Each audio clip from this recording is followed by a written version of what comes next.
A physician colleague of mine had severe emphysema. One night he was brought into the emergency room of the hospital where I was on duty. Though he was in respiratory failure, he didn't want to be put on a ventilator. As a colleague and a friend, I sat down with him and said, "Look, if we don't put you on a ventilator, then you are going to die, and you're going to die tonight. I know you don't want to be on a ventilator. I know you're worried about suffering, being on life support for weeks on end, and then eventually dying anyway. But if you can get through this one okay, I think that you have many more years of productive life ahead of you." He reluctantly agreed, and for a time, I felt bad for talking him into it, because he did spend 2 weeks on a ventilator, and when he eventually got off, he was for the most part wheelchair-bound because of his emphysema.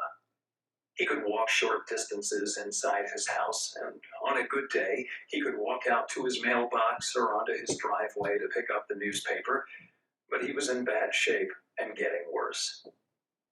Then, out of the blue, he decided to come to my training facility. He said that he wanted to work out, so I put him on the Big 3 routine, consisting of a pull-down, chest press, and leg press.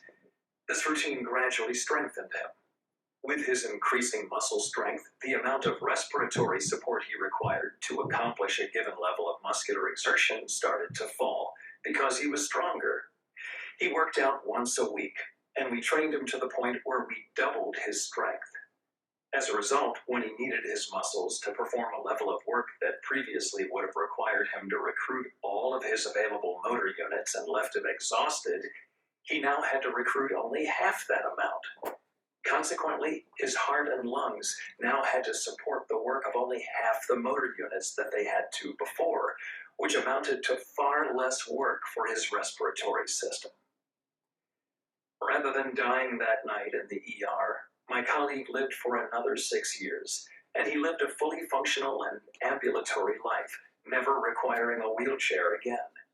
He ended up taking not one, but 2 world cruises with his wife, and he didn't have to take along a wheelchair. He was able to see the sights and experience all the adventures that everybody else did, despite almost having died several months earlier, simply because he was stronger.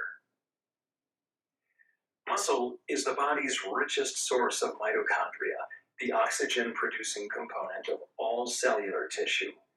It's definitely where you have the most opportunity for metabolic adaptation, and more of it is produced by increasing the amount of muscle on your body through the performance of proper strength training. Dr McGuff, MD.